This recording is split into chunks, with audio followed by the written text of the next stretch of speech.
Son los restos de un profeta. De un falso profeta que vivió hace 2 o 3.000 años. ¿Por qué le apedrearon? Probablemente cometió un error. Para los hebreos, un profeta no era nadie de los suyos, sino un enviado de Dios. Los antiguos hebreos consideraban al profeta como un elegido de Dios. Sus labios articulaban el verbo de la fuente y energía que rige el universo. Sus ojos preveían con precisión acontecimientos que tendrían lugar años e incluso siglos más tarde. Este pobre infeliz no acertó y por eso fue apedreado, que es como se castigaba a los falsos profetas habitualmente. Y como profeta quizá fuera sincero. Seguramente acertaba en muchas ocasiones, pero para los hebreos no existía el margen de error. Un profeta verdadero tenía que serlo siempre. Los primeros reyes hebreos no eran más que un grupo de caudillos de tribus nómadas que moraban en tiendas. No construyeron las grandes pirámides faraónicas, ni los hermosos jardines colgantes de Babilonia. Tampoco se lanzaron a la mar como los fenicios, ni nos legaron el arte como los griegos, pero lo que sí hicieron fue recopilar un gran número de historias y profecías que despertarían mayor interés en la humanidad que cualquier otro libro jamás escrito. Jeremías. Jeremías. Oh, Señor, ya veis que aún soy muy joven. No digas que aún eres joven, porque tú ejecutarás todo lo que te encomiende. Y cuanto te ordene que digas, dirás.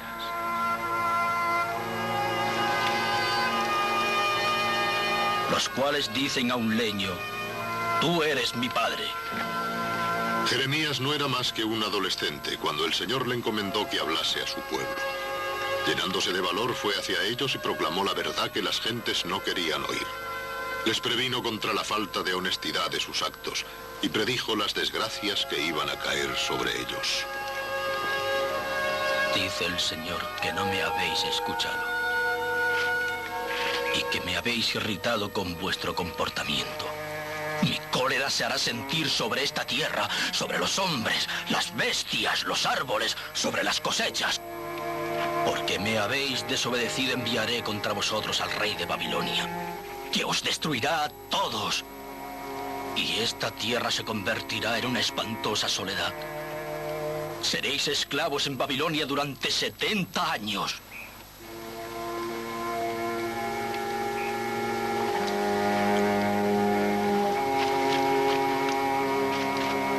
Los arqueólogos e historiadores confirman la profecía de Jeremías. Nabucodonosor invadió y arrasó Jerusalén. Los sobrevivientes fueron deportados a Babilonia, donde permanecieron exactamente durante 70 años. De Babilonia, uno de los más poderosos reinos de la antigüedad, ya nada queda. En una época en que Babilonia parecía realmente inexpugnable, el profeta Isaías predijo su destrucción por medos y persas 160 años antes de que aconteciera. Isaías también predijo que el primer templo de Jerusalén, el construido por Salomón, sería destruido por invasores. Lo fue. Incluso llegó a predecir que un rey llamado Ciro haría posible la reconstrucción de Jerusalén y su templo. Casi 200 años después, un rey de Persia llamado Ciro permitió que los judíos cautivos pudieran volver a Tierra Santa y les proporcionó lo necesario para reconstruir su ciudad y su templo. El propio Jesús predijo que Jerusalén y su templo serían destruidos una segunda vez. Las legiones romanas hicieron realidad esa profecía en el año 70 después de Cristo. Jesús predijo también que el templo sería reconstruido por tercera vez en el mismo lugar sagrado. Isaías predijo la llegada del Mesías, un hombre que sufriría, que moriría entre criminales y, no obstante, sería enterrado junto a los ricos. 700 años después de la profecía de Isaías, Jesús fue crucificado entre dos ladrones. Y tras haber agonizado, un hombre de bien hizo que le enterraran en su propio sepulcro. Jesús, Isaías, Jeremías, Ezequiel y Amos Todos predijeron la destrucción de la nación judía, el exilio y la persecución de su pueblo. En sus profecías incluso llegaron a predecir la restauración de los judíos como nación.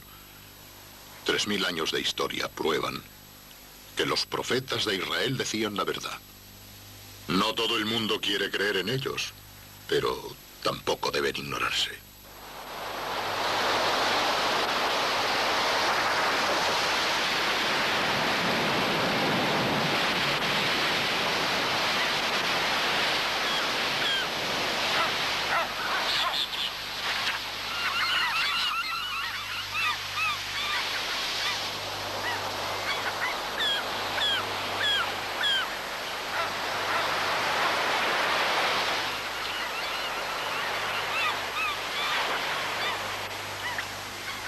Juan, hijo de Zebedeo y discípulo amado de Jesús, pasó los últimos años de su vida en la isla de Patmos.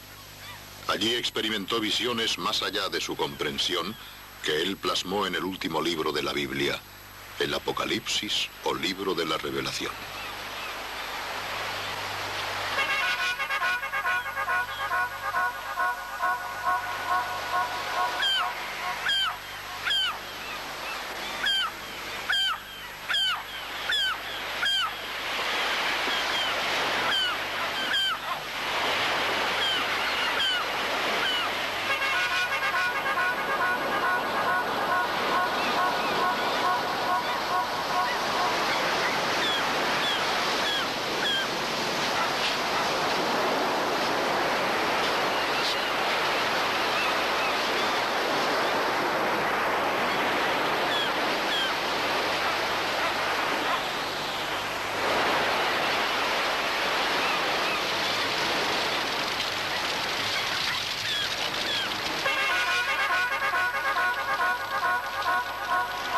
Detrás de mí una gran voz como de trompeta, y al volverme vi a alguien parecido al Hijo del Hombre. Sus cabellos eran blancos como la nieve, sus ojos llamas de fuego, y su rostro era resplandeciente como el sol de mediodía.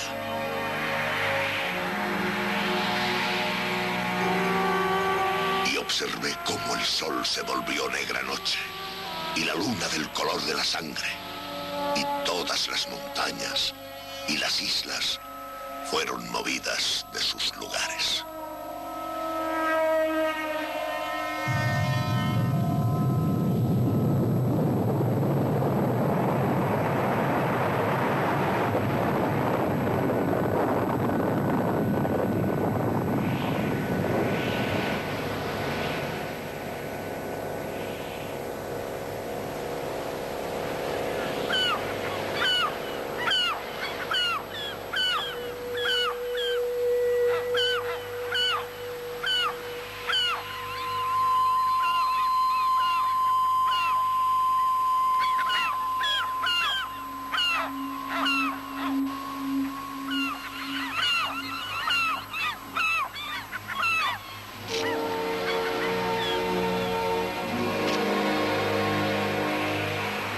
Y vi una mujer, vestida de púrpura y escarlata, resplandeciente de oro, piedras preciosas y perlas, que tenía en su mano una copa de oro llena de abominaciones. Y vi a la mujer, la gran ciudad de Babilonia, que ejerce dominio sobre las naciones de la tierra, embriagada con la sangre del pecado.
Partió pues el primero y derramó su copa sobre la tierra, y se formó una úlcera cruel y maligna en los hombres.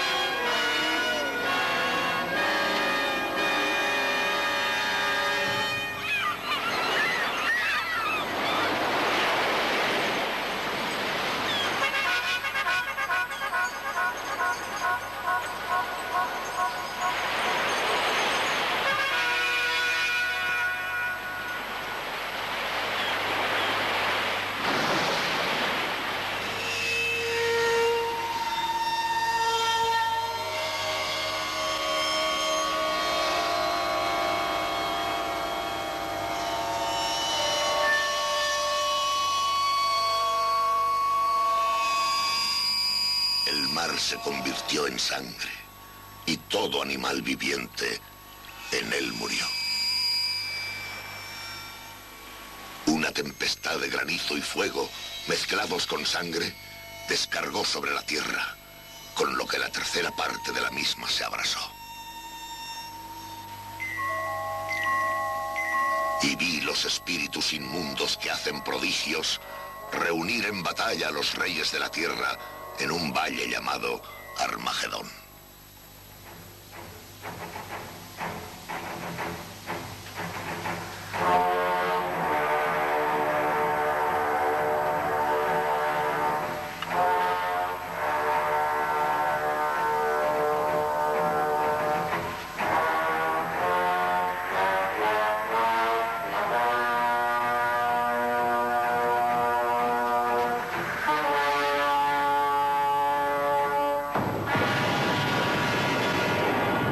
Muchas de las visiones apocalípticas reveladas al apóstol Juan son realmente terribles. El 70% de las profecías escritas en la Biblia ya se han visto cumplidas. Si las visiones del apóstol Juan fueron realmente proféticas, es de esperar que el resto de los acontecimientos profetizados se den en nuestros días.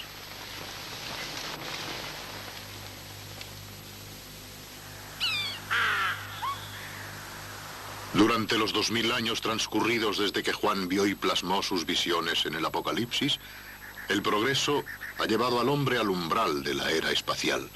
A lo largo de este progreso han tenido que superarse infinidad de obstáculos y riesgos terribles, pero cada desafío ha sido aceptado y cada problema superado a medida que el hombre avanzaba triunfante hacia el siglo XX. Hoy en día, desde su torre de marfil, como señor de la Tierra, el hombre debe enfrentarse a peligros sin precedentes que amenazan con relegarle a ese oscuro y silencioso olvido que es la extinción de la especie.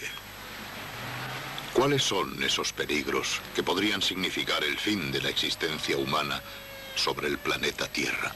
¿Son reales o tan solo imaginarios? ¿Son producto de una coincidencia histórica o se ajustan realmente a las profecías divinas? Los profetas Daniel, Ezequiel, Isaías y Zacarías nos hablan de toda una serie de acontecimientos que se ajustarían a un modelo preciso antes del final de los tiempos, en esa gran guerra universal que traería al Mesías. Yo creo que lo que estamos viviendo hoy en día no hace más que confirmar esas antiguas profecías escritas hace unos 2.000 o 3.500 años. Mientras el mundo sale de una crisis para introducirse en otra, yo afirmaría que nos acercamos a esa cuenta atrás que marcará el final de nuestra historia. Si estudiamos las profecías bíblicas, constataremos que su significado a menudo no se nos aparece claro hasta que han tenido lugar ciertos acontecimientos. De alguna manera, podría compararse a un rompecabezas que no esclarecemos hasta que no tenemos una pieza clave en buena posición. A veces las profecías se han visto desacreditadas debido a interpretaciones equívocas que han inducido a creer que el fin del mundo estaba cerca. Durante la Primera Guerra Mundial, muchos intentaron ajustar las profecías a ese contexto. Y durante la Segunda Guerra Mundial, también muchos creyeron ver en Hitler al que la Biblia predice como el anticristo. Pero la pieza de todo ese contexto profético estaba aún ausente, y esa pieza clave ha sido siempre la restauración del Estado de Israel.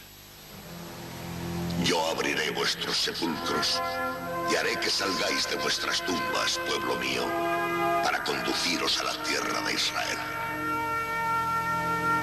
En 1948, tras casi 2000 años de dispersión por el mundo, los israelíes restablecieron casi milagrosamente su estado en Palestina. Para los creyentes de todo el mundo, la profecía de Ezequiel se había cumplido y todo el conjunto de profecías empezaba a encajar.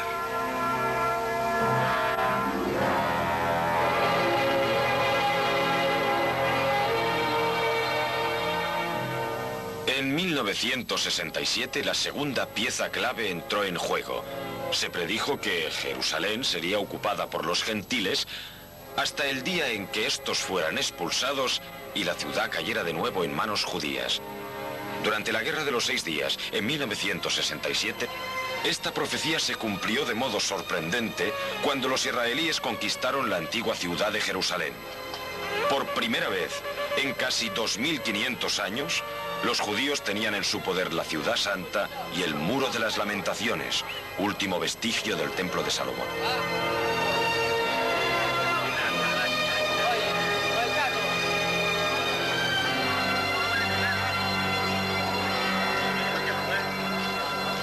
Tras cumplirse estas dos profecías, la tercera condición relacionada con el final de los tiempos adquiere nueva significación. Según los profetas, el templo de Salomón había de ser reconstruido sobre el monte Moriah antes de que el apocalipsis final se cierna sobre la humanidad. El lugar en que estuvo emplazado el templo de Salomón está ocupado actualmente por la mezquita de Omar, siendo la segunda en importancia entre los lugares sagrados del mundo islámico. ¿Cómo podrá, pues, cumplirse esta profecía? Antes de 1948, solo un reducido número de personas creían que los judíos restablecerían su estado en Palestina. La idea de que pudieran regresar a Jerusalén era considerada imposible. Como puede verse, las profecías bíblicas tienen un modo sorprendente de hacerse realidad. Así pues, ¿quién puede afirmar que el templo no será reconstruido? La ley judía prohíbe profanar cualquier lugar de culto religioso. Y si los judíos no pueden tocar la mezquita, ¿quién lo hará entonces? Quizá haya un terremoto, o tal vez los árabes decidan trasladarla a otro lugar. De lo que sí están seguros quienes creen en los profetas es que la mezquita desaparecerá y el templo será restaurado en el monte Moriah.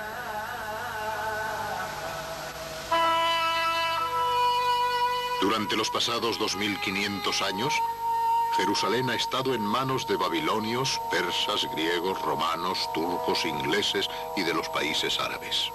Por primera vez, tras los recientes acontecimientos históricos, puede decirse que las profecías sobre el final de los tiempos adquieren cierto sentido. Ha habido que esperar hasta 1973, durante la crisis del petróleo, para que se nos revelara claramente el significado de la profecía de Zacarías. Zacarías citó Jerusalén como una piedra muy pesada y añadió: «Y yo reuniré a todas las naciones para que vayan a luchar contra Jerusalén». Con Jerusalén en poder de Israel, no es de extrañar que esto pueda suceder. En un mundo en el que escasean los combustibles fósiles, el petróleo se ha convertido en la más poderosa arma económica del planeta. Si no se desarrollan otras fuentes energéticas, todo el mundo pasará a depender totalmente del petróleo de Oriente Medio. Las naciones industriales ante la crisis energética se ven atadas de manos. Los árabes pueden utilizar su poder político para conseguir el control de Jerusalén y los santos lugares.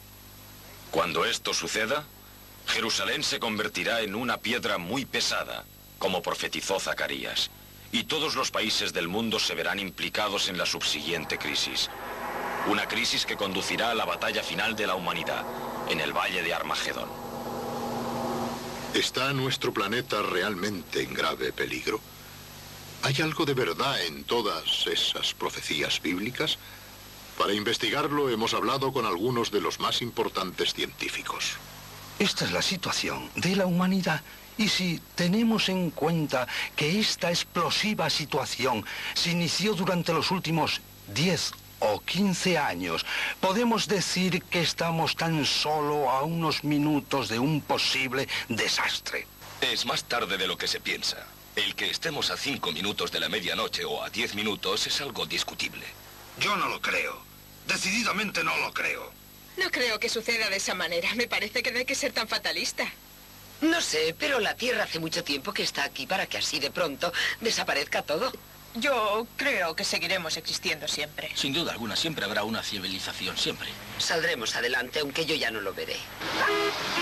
¿Es el orgullo, la vanidad o la ignorancia lo que nos hace sentir invencibles ante la naturaleza? ¿Qué es lo que nos hace creer que nuestra existencia en la Tierra es infinita y no tendrá fin? La dificultad estriba en que haya tanta gente que no pueda plantearse la posibilidad de la extinción de la raza humana. Incluso mi hermano ni siquiera se ha planteado su propia extinción. Empezaré diciendo que como zoólogo no puedo dejar de considerar a la humanidad como una más de la gran diversidad de especies animales que yo he examinado. Y claro está, una de las cosas que se aprende enseguida como zoólogo es que la especie humana se extinguirá también algún día. La gente no tiene por qué pensar que es eterna y suponer que vivirán siempre. No, el hombre en ese aspecto no es diferente al resto de los animales. Él en ese aspecto es un animal más. Son muchos los restos de pasadas civilizaciones que nos muestran cómo fueron incapaces de sobrevivir a un cambio en el medio ambiente. Pero estas eran sociedades relativamente aisladas y cuando se derrumbaron, el hombre fue capaz de empezar de nuevo en otro lugar.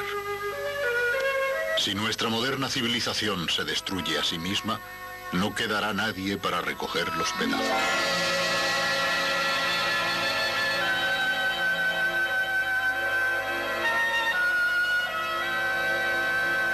El propio Jesús dijo que al final de los tiempos habría gran variedad de desastres naturales y añadió que estos aumentarían en frecuencia e intensidad como los dolores del parto que siente una mujer cuando nace su hijo.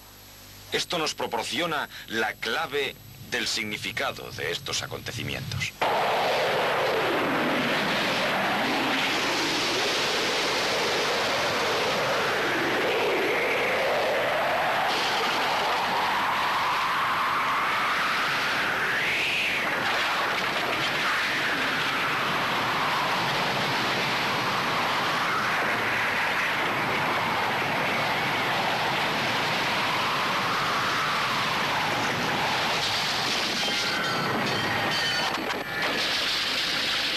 A pesar de las altas cotas alcanzadas por la tecnología del siglo XX, se nos recuerda constantemente lo indefenso que se halla el hombre ante las fuerzas de la naturaleza. Si la ciencia pudiera estabilizar las condiciones meteorológicas, probablemente podríamos hallar una solución al problema. Sin embargo, el número de terremotos de intensidad por encima de 7 en la escala de Richter han ido aumentando en los últimos 5 años. Los recientes terremotos en Rumanía, Italia, China, las Filipinas y Guatemala han costado alrededor de 1 millón de vidas humanas.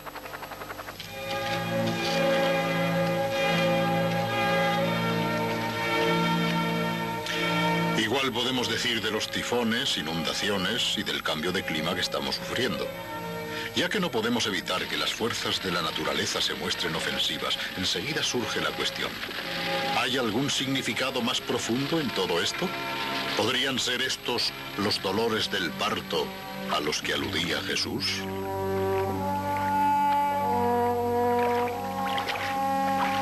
En el capítulo 21 de Lucas hay claras alusiones a las perturbaciones en el espacio que afectarán a nuestra atmósfera y cambiarán nuestras condiciones climatológicas. Y predice que estos fenómenos prodigiosos dejarán consternadas a las gentes y que perecerán de miedo por las cosas que han de sobrevenir al universo. No cabe más que considerar la última gran erupción volcánica de la historia.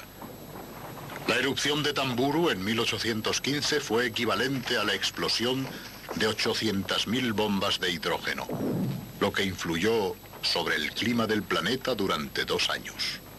Dada la densidad de la población actual, las consecuencias de erupción aún mayores en nuestra década serían catastróficas.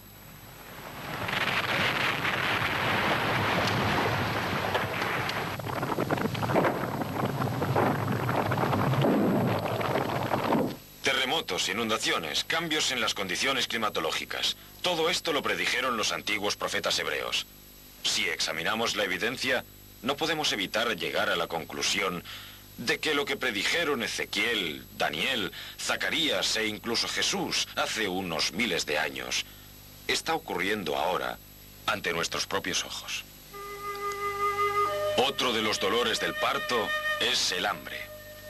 En el capítulo 6 del Apocalipsis se nos dice que gran parte de la humanidad será diezmada por el hambre y la peste. Si examinamos la situación actual del mundo, veremos que eso es lo que está sucediendo precisamente. Siempre ha habido hambre y enfermedad en el mundo. No obstante, nunca en la escala actual. En la India, Asia, África y Sudamérica podemos ver cómo esta terrible profecía se va convirtiendo en realidad. Se considera que alrededor de 5 millones de personas mueren anualmente de hambre. La cifra real oscila entre los 2 y los 20 millones, por lo que creo que 5 millones es una cifra muy moderada. Bien, si un año tiene 365 días, al dividir nos dará la cifra de 14.000 personas que mueren diariamente de hambre, lo que significa que desde el momento que empecé a escribir este documental hasta que concluya, habrán muerto de hambre unas 1.000 personas. Porque como no podemos controlar el aumento de la población, los riesgos de que se inicie la tragedia son cada vez mayores. No hay modo de evitarlo. Hay gente que debe morir.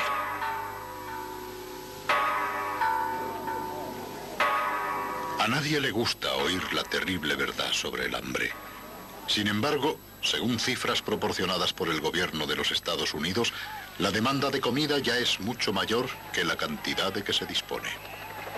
Actualmente, hay unos 600 millones de personas en estado crítico de desnutrición y unos 800 millones que viven con menos de 70 pesetas diarias para su sustento.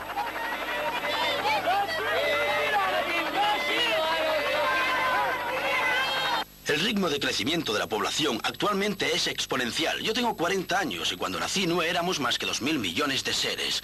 Con suerte, en los próximos 35 años será de 8.000 millones la población mundial, aunque no creo que tengamos tanta suerte. Creo que habrá una gran matanza antes de que alcancemos la cifra de los 8.000 millones de personas.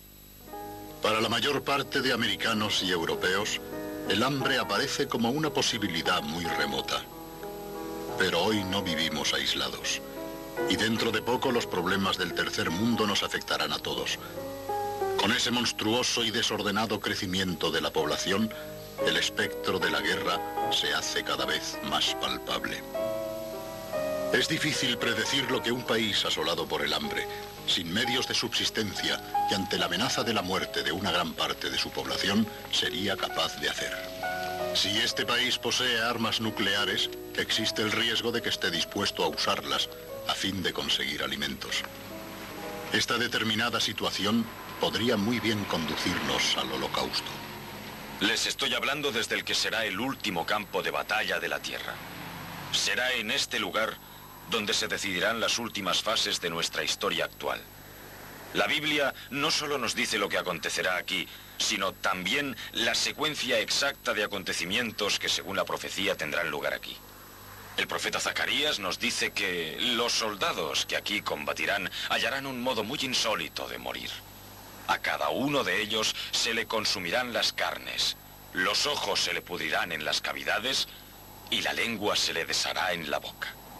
Pero lo que es más extraño es que dice que todo esto les ocurrirá estando en pie. Nada puede hacer eso, excepto una guerra nuclear.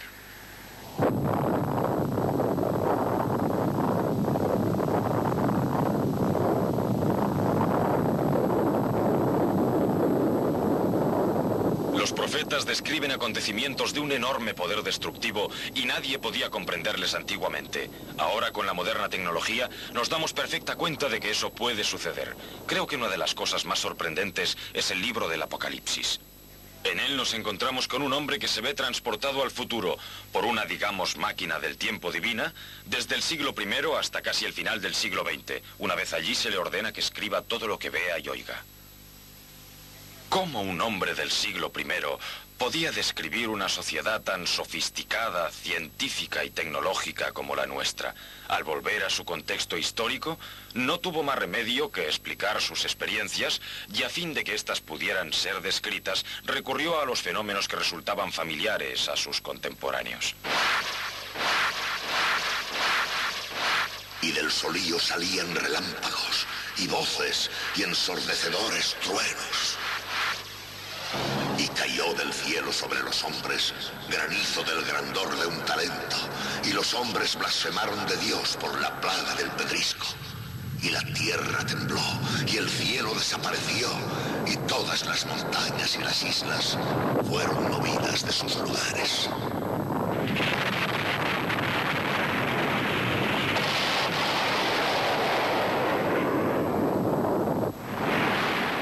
Uno de los ejemplos en que se hace referencia a un holocausto nuclear está en el Apocalipsis capítulo 8, donde Juan nos dice que vio caer del cielo un astro grande ardiendo como una tea.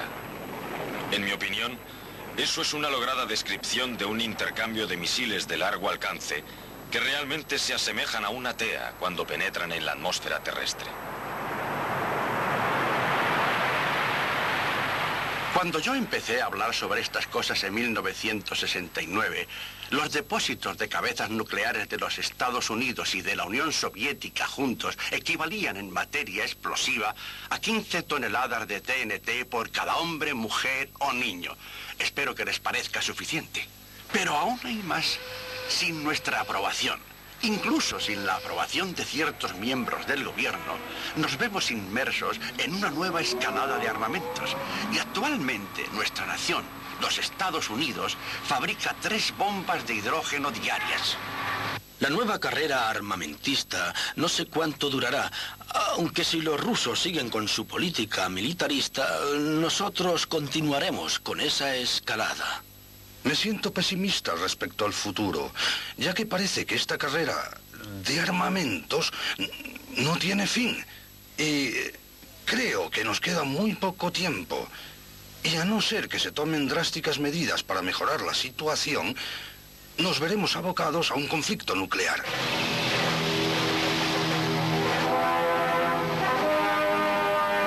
Durante los últimos 30 años, hemos asistido a los peligros de una carrera armamentista soviético-norteamericana. Pero ahora nos enfrentamos a ese nuevo problema que es la proliferación nuclear. Hemos llegado a un extremo en que es muy posible que las armas nucleares sean asequibles a un gran número de naciones. Incluso creo que a finales de siglo ciertos grupos terroristas también podrán disponer de ellas.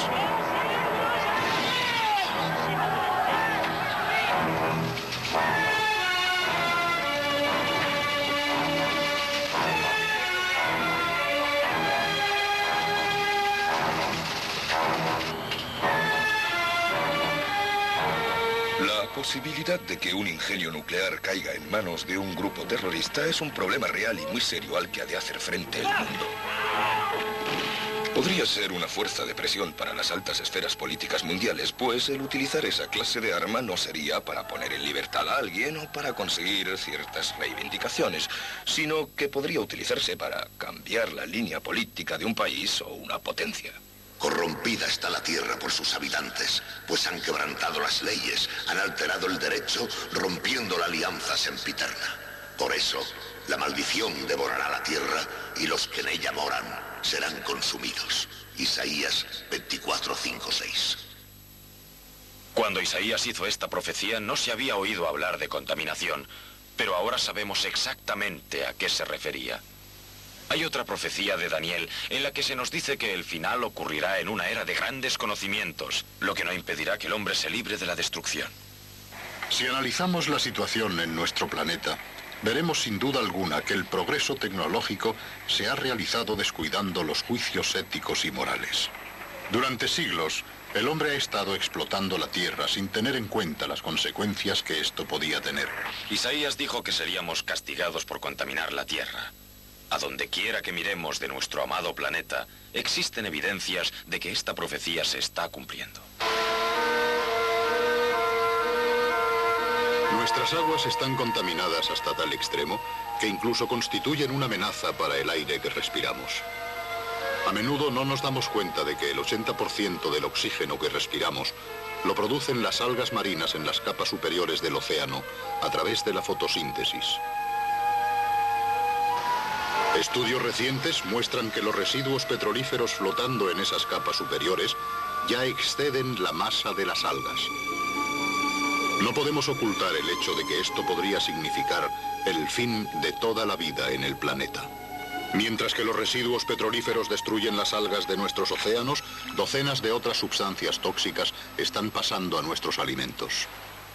Y ya hoy en día nuestros alimentos, especialmente los procedentes del mar, tienen muchas sustancias tóxicas. Son muchas las cosas que sacamos de los peces. Por ejemplo, proteínas, que son utilizadas como piensos para nuestro ganado, con lo que estas sustancias pasan a la carne que consumimos.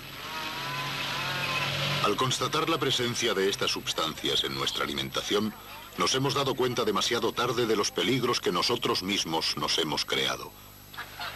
Nuestra generación es la primera que tiene DDT en el hígado, plomo en la sangre, mercurio en el cerebro, amianto en los pulmones y elementos radiactivos en los huesos. Si en Estados Unidos se exigiera un riguroso control de sanidad para los alimentos, estos no satisfacerían los requisitos exigidos por el gobierno para el consumo. Y lo más extraño de todo ello es el modo en que el hombre asiste a su propio proceso de autodestrucción. Es como si tuviéramos un deseo inconsciente de ver cumplidas las profecías bíblicas. Nuestra capa de ozono va consumiéndose, se extinguen las mariposas. Es algo sorprendente. Esa capa de ozono es la que ha posibilitado que la vida haya pasado del medio acuático a la superficie de la Tierra. Es lo único que permite la vida de plantas y animales al aire libre. La razón es la siguiente. La luz solar contiene radiaciones de onda corta que harían imposible la existencia de vida, y todo rastro de ella desaparecería si no fuera porque esa capa de ozono actúa como pantalla a las radiaciones solares. La capa de ozono es increíblemente delicada. Si esa capa se pusiera en condiciones químicas normales, es decir, a 0 grados centígrados y a una atmósfera de presión, esa capa tendría alrededor de 3 milímetros de espesor. En realidad eso es todo lo que nos separa de la imposibilidad de existencia de vida en la superficie terrestre. Las profecías del final de los tiempos nos hablan de plagas, de llagas en la piel, que se corresponden claramente con nuestra situación actual. Si la capa de ozono continúa disminuyendo, podemos esperar toda clase de peligros, desde un cambio en las condiciones climatológicas hasta un aumento en la incidencia de los cánceres de piel producidos por quemaduras solares. Las abejas asesinas del Brasil son un ejemplo más de ese desequilibrio ecológico producto de la arrogancia humana y su irreverencia hacia las leyes de la naturaleza. En 1956 se tomó la decisión de desarrollar una nueva especie de abejas en el Brasil que produjera mayor cantidad de miel. El motivo, intereses económicos. El instrumento, la ciencia genética. Con este fin se cruzó la apacible abeja brasileña con la más agresiva y ambiciosa abeja africana.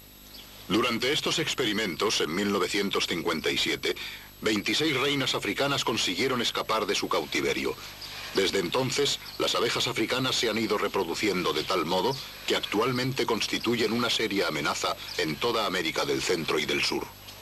La picadura de la abeja africana es 2 veces más tóxica que la de la variedad doméstica, y cuando emigran en grandes enjambres, atacan y matan todo lo que encuentran a su paso. Mientras las abejas siguen avanzando inexorablemente hacia los Estados Unidos, las autoridades tratan de hallar el modo de detenerlas.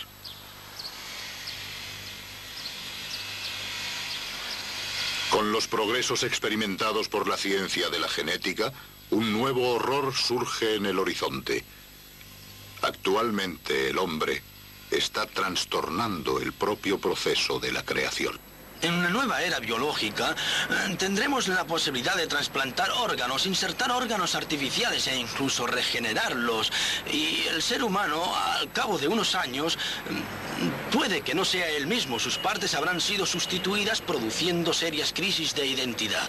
Podremos manipular en materia de biología reproductiva, crear gente a partir de una sola célula, manipular los genes y controlar el cerebro y el comportamiento.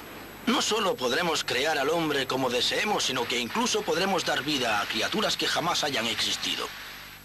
La nueva y sorprendente tecnología aplicada a la combinación del ADN nos permitirá unir a los genes de cualquier variedad de organismo. El problema está en que nadie sabe lo que puede suceder en el caso de que uno de estos microorganismos escapara de un laboratorio.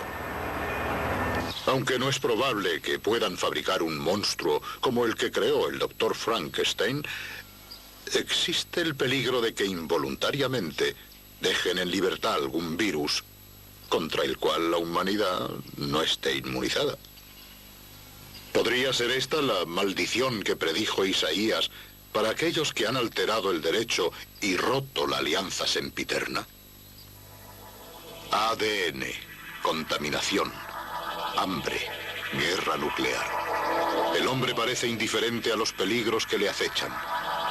En un mundo de agnosticismo creciente, ¿es posible que sea la ciencia la única esperanza para la humanidad? Creo que la ciencia dará respuesta a gran parte de los problemas presentes, como la energía, la alimentación de masas humanas. Estoy convencido de que la ciencia puede solucionar esos problemas. Creo firmemente que muy pronto se explotarán todos los recursos oceánicos, lo que satisfacerá las necesidades alimenticias, que son imprescindibles para la existencia de vida en el planeta. Estoy seguro de que los científicos inventarán unas pastillas o algo parecido y de este modo resolverán el problema.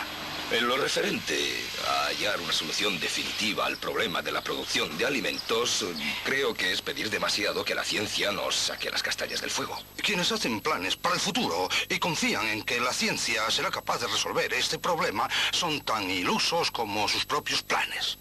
Al hombre moderno se le ha hecho creer que la ciencia podría resolver estos problemas, pero ahora se da cuenta del engaño. Sin creer en algo, sin fe religiosa, ¿a dónde podrá acudir el hombre en busca de salvación? La razón por la cual cada vez es mayor el número de personas que se inician en la brujería y de que aumente su popularidad es porque está muy relacionada con la metafísica. Estas ciencias van estrechamente ligadas a los fenómenos psíquicos que cualquiera de nosotros puede experimentar. Se empieza por leer sobre brujería y luego se acaba practicándola. Por fin llegó la hora. Puede trazarse el círculo final. Esta es la hora. Contemplad aquí el poder de vuestra voluntad. La fuerza está en el círculo. Contened vuestros movimientos. No hay duda de que la astrología puede utilizarse como instrumento adivinatorio. Una de las cosas más hermosas de la astrología es que puede utilizarse de diversos modos. En mi opinión, una de las principales razones por las que la astrología despierta hoy en día tanto interés es porque, sin lugar a dudas, constituye un instrumento precioso para encontrarse a sí mismo. Hoy en día existe un alto grado de interés por parte de la gente en conocerse a sí mismo, en desarrollar sus capacidades y en hacer un uso más constructivo de sus vidas. La astrología les ayuda a conseguirlo. Según cifras recientes, la astrología y las ciencias ocultas constituyen una industria de 250 millones anuales. El mosaísmo prohibía específicamente estas prácticas y, sin embargo, los profetas predijeron que esto sucedería. Nos previnieron de que antes del fin de los tiempos surgirían falsos profetas y falsas religiones. En Juan capítulo 4 se nos dice: Amados, no queráis creer a todo espíritu, sino examinad si los espíritus son de Dios, porque se han presentado en el mundo muchos falsos profetas. Para los que creen en las profecías bíblicas, la cada vez mayor influencia de los gurús orientales es una pieza más de ese rompecabezas que se coloca en su lugar. ¿Quiénes son esos gurús y qué es lo que representan? Sai Baba pretende ser un mesías. No tiene ningún reparo en reafirmar la divinidad en su carne. Pretende ser un Cristo, al igual que Krishna, al igual que Rama, pretendiendo ser la 10ª encarnación de la divinidad. Sai Baba no es muy conocido fuera de la India. No obstante, hay otros gurús que tienen gran número de seguidores en todo el mundo. Si concentramos la atención en nuestro interior, morada del éxtasis, y lo hacemos en espíritu, esa paz nos proporcionará mayor dinamismo, más felicidad, más amor, más armonía. El mensaje de la meditación trascendental trata de incorporar la armonía y la paz de espíritu a los componentes dinámicos de la carne. Se ha comprobado que la mayor parte de las personas que se inician en la meditación trascendental lo hacen porque creen que todo eso no es más que un método de relajación que aumenta la inteligencia y la creatividad. No se trata de ningún truco. Todo consiste en una técnica. La simple técnica de llegar a un estado satisfactorio de concentración y luego proyectar esa concentración a su interior. Cuando ya se es un iniciado hay que llevar no sé por qué flores y un pañuelo blanco y te recitan durante 3 minutos algo en una lengua en la que no comprendes nada. Después te ordenan que te mantengas en silencio y concentrado. Es una aberración pagar $120 para hacer algo que es científico. Claro que se adora también a una deidad hindú, pero en el politeísmo hindú esta debe de ser una de los cientos de miles de deidades. Fue mi maestro quien me concedió esta habilidad para así hacer llegar este gran bien al mundo. En todo el mundo se manifiesta una gran necesidad de alimento espiritual. Y son muchas las clases de mesías que surgen para darnos lo que creemos necesitar. A donde quiera que miremos, veremos que en todas partes los acontecimientos van configurando el contexto profético a medida que el mundo se acerca a una gran crisis política y económica. Muchos observadores aseguran que las condiciones son óptimas para que surja un gran dictador mundial. Un hombre que aparentemente será capaz de ofrecer una solución a todos los problemas mundiales.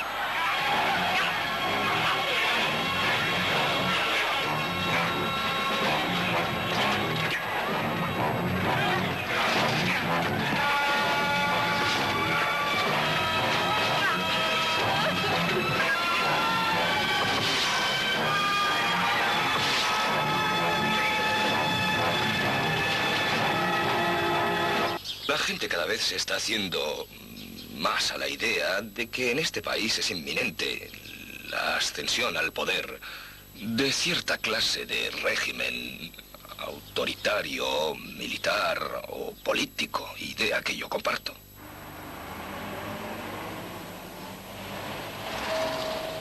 Hay un gran número de profecías sobre el anticristo.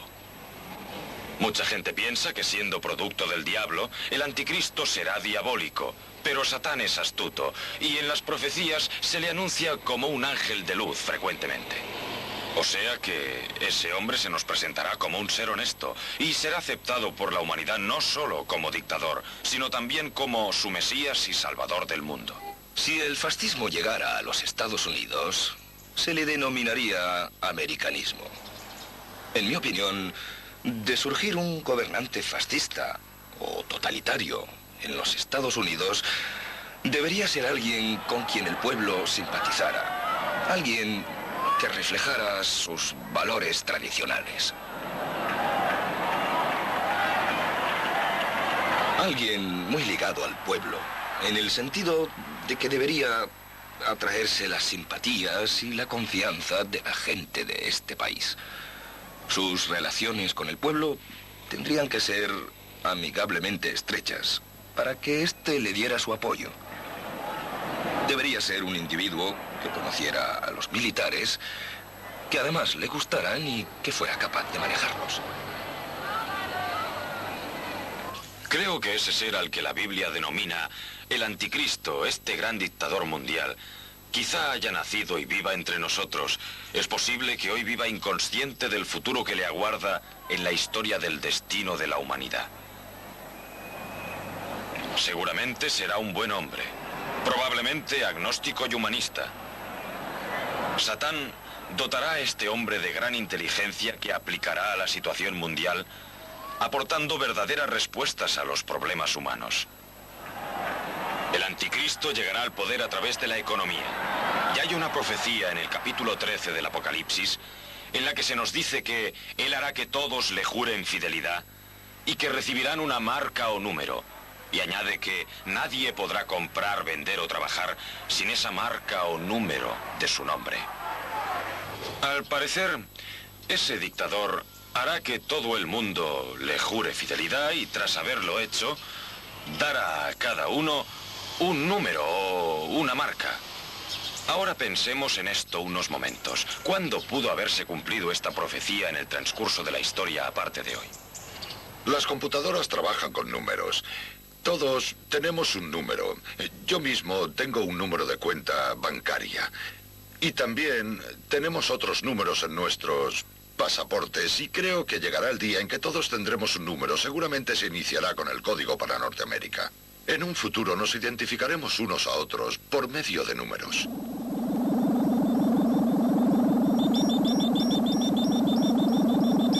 La computadora se presta muy particularmente a la dictadura. Puede ser un instrumento policial, en esencia la base de todo gobierno autoritario o dictatorial es tener a las principales facetas sociales bajo control central.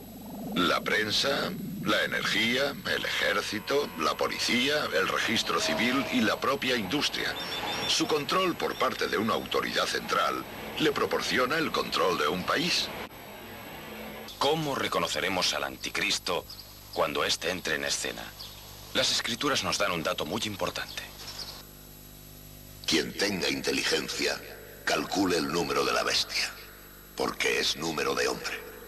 Su número es 666. Apocalipsis 13:18. Entre los hebreos, el nombre de una persona tenía un valor numérico fijo, ya que las letras del alfabeto eran también utilizadas como números. Durante siglos, estudiosos y numerólogos han tratado de resolver esta profecía. Simbólicamente, el 6 es el número atribuido al hombre en las Sagradas Escrituras, y la Trinidad, o 3, es el número de Dios. Una trinidad de 6 simboliza que el hombre quiere hacerse Dios.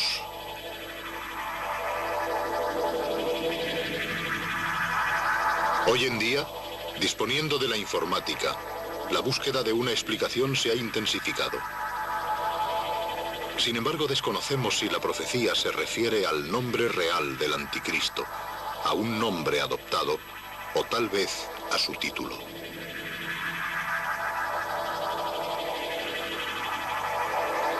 Nadie sabrá realmente quién es hasta que reciba una herida mortal de la que se recuperará como si se levantara de entre los muertos. Este será el hecho que le permitirá entrar en escena y lo que hará que todo el mundo quede hipnotizado ante este hecho a todas luces milagroso. Y será un milagro, solo que un milagro realizado por Satán. Vi luego una de sus cabezas como herida de muerte, y su llaga mortal fue curada, con lo que toda la tierra, pasmada, se fue en pos de la bestia.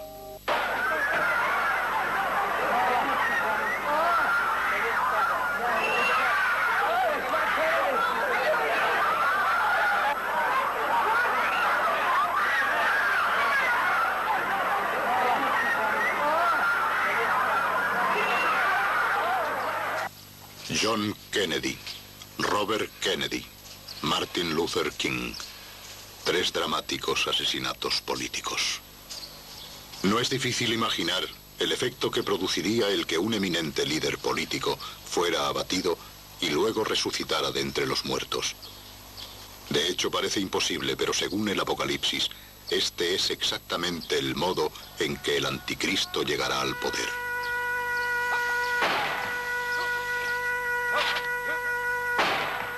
El propio Jesús predijo que habría guerras y rumores de guerras cuando se aproximara el fin de los tiempos. Año tras año, vemos que las guerras y las revoluciones se suceden en todo el planeta, cada vez con mayor frecuencia y magnitud. Sabemos el peligro que esto conlleva, pero al parecer somos incapaces de solucionarlo. Según las Escrituras, el temor a una guerra y la falta de fe harán posible la llegada de un falso Mesías que prometerá la paz y seguridad que anhelan nuestros corazones. Este señor de las tinieblas se convertirá en un dictador del mundo y nos conducirá hasta el fin de los tiempos.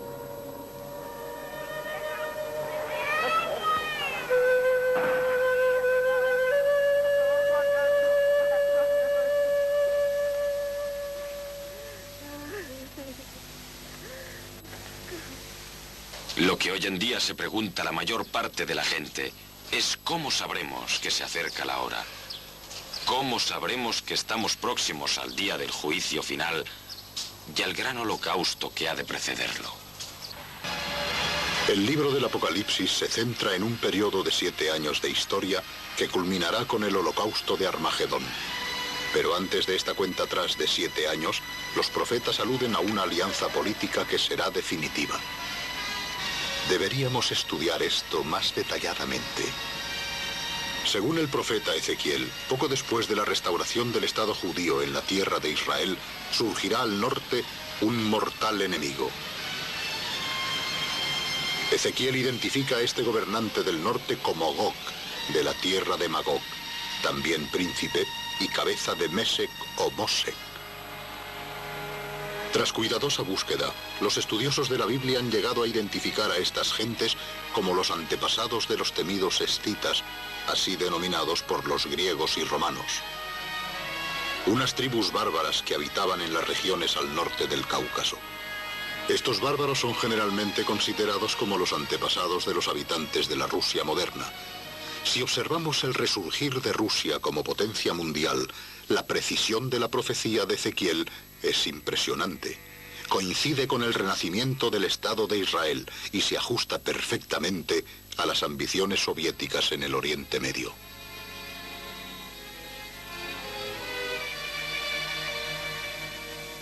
Los objetivos soviéticos son aumentar su influencia política en la zona a fin de hacerse con la fuente del petróleo occidental, tener acceso a todos los puertos a los que siempre han aspirado y completar el envolvimiento territorial de la China comunista.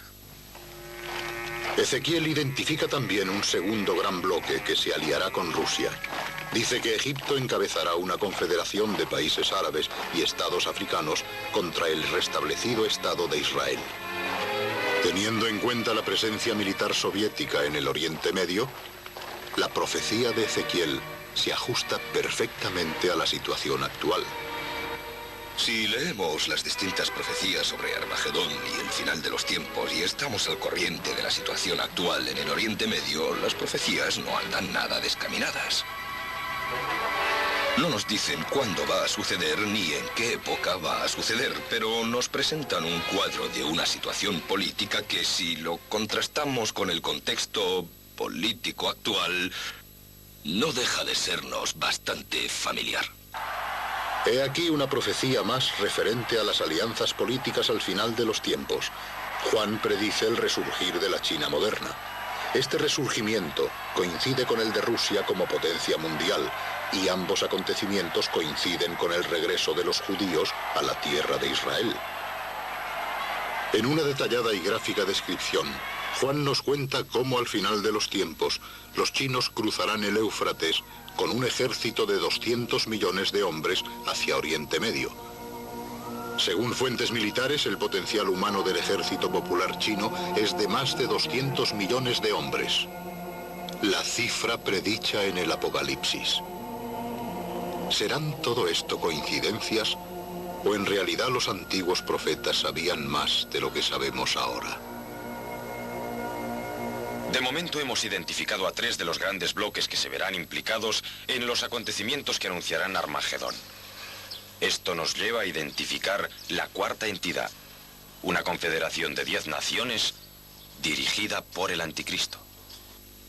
En uno de los pasajes más dramáticos del Antiguo Testamento, Daniel, en una de sus visiones, ve surgir del mar 4 bestias.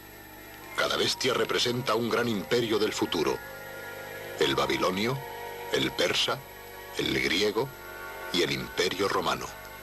Se le dijo que cada uno de estos vería su ascensión y su declive, pero que de los restos del Imperio Romano surgiría una confederación de 10 naciones, y este renacer del Imperio Romano sería conducido por el Anticristo. Durante siglos se han hecho conjeturas respecto a esta profecía. Algunos pensaron que Carlomagno iba a ser quien reconstruiría el imperio. Entonces vino Napoleón, pero tampoco él pudo hacer que se cumpliera exactamente la profecía. Al revisar las profecías bíblicas y contrastarlas con los acontecimientos actuales, resulta difícil negar el peso de la evidencia que va tomando forma. Si de verdad estos son indicios del fin predicho por los profetas, sin duda alguna el resto de las piezas del rompecabezas va a configurarse muy pronto. Como ya hemos visto, Jerusalén es la pieza clave en el futuro de la humanidad. Desde que fue tomada por los israelíes en 1967, las crisis se suceden en Oriente Medio. El cumplimiento de las profecías ha erradicado a los árabes que han vivido durante siglos en Palestina. Nunca se podrá convencer a los judíos para que abandonen la tierra que Dios dio a sus antepasados. Ellos creen que fueron los romanos quienes robaron su derecho innato a esa tierra. Siglos de persecuciones les han enseñado que no hay país en el mundo que pueda asegurarles una continuidad, y mucho menos una garantía de seguridad. Durante la Segunda Guerra Mundial se exterminaron a 6 millones de judíos en Europa. Eso es algo que un judío nunca podrá olvidar. Así pues, la vuelta a Israel no es solo el cumplimiento de las profecías bíblicas, sino que es cuestión de supervivencia ante un mundo hostil. Los árabes son también implacables en su negativa a aceptar la ocupación por los israelíes de lo que ellos consideran su tierra. Expulsar a los judíos de ella se ha convertido en una cuestión de honor nacional y deber religioso. Mientras los acontecimientos políticos siguen configurando el contexto profético, surge la inquietante pregunta: ¿cuándo va a iniciarse esa cuenta atrás de 7 años? Según Daniel, la crisis del Oriente Medio seguirá con su escalada hasta llegar a un punto en que se verá amenazada la paz del mundo. En ese momento crucial de la historia aparecerá el Anticristo, y ese líder de una confederación de 10 naciones firmará un pacto de defensa mutua con Israel. En el momento en que se firme ese tratado, se iniciará la cuenta atrás. Dada la situación actual en el Oriente Medio, se habla mucho de obligar a Israel a devolver los territorios árabes ocupados a cambio de garantías por parte de los Estados Unidos o de la ONU. Aunque son muchas las presiones que se ejercen sobre Israel para que se hagan tales concesiones, son muchos los observadores que lo desaconsejan. Hemos hecho un pacto con la muerte y un convenio con el diablo. Son palabras de Isaías, que dijo que Israel firmaría un pacto con el Anticristo, y esto marcaría el principio del fin. Al resolver la crisis de Oriente Medio, el Anticristo será honrado como salvador de la humanidad. En el Apocalipsis, el apóstol Juan nos dice que el Anticristo dominará el mundo durante 1260 días, que la gente vivirá un periodo de gran expansión económica en el que agradecerá al Anticristo el haberle traído la paz y la prosperidad que todos anhelaban. Pero entonces, sin previo aviso, la guerra que todos temían irrumpirá en Oriente Medio. Tratando de aprovecharse de su dominante posición económica, los árabes atacarán al Estado de Israel. Como reacción, los rusos invadirán el Oriente Medio y ocuparán los santos lugares. Un enorme y poderoso ejército se extenderá como una nube sobre la tierra. También nos dice Daniel que el rey del norte se volverá contra Egipto y sus aliados. Dicho de otro modo, Rusia traicionará a sus aliados y ocupará sus territorios, llegando a controlar la mayor fuente de energía del mundo. Al mismo tiempo, la China comunista, que el Apocalipsis denomina los Reyes del Este, movilizará un ejército de 200 millones de hombres. Cuando los ejércitos del este y del oeste se dirijan hacia Oriente Medio, todo estará preparado para la última batalla de la historia, el conflicto que el hombre ha temido durante siglos, el cumplimiento de la profecía de Armagedón. Dejad que los hombres de la guerra ahoguen la tierra. Dejad que vengan en multitudes hacia el valle de la decisión, pues el día del Señor está cerca en el valle de la decisión.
tierra nueva, porque el primer cielo y la primera tierra desaparecieron. En verdad os digo que no pasará esta generación antes de que todo esto suceda.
En verdad os digo que el cielo y la tierra pasarán,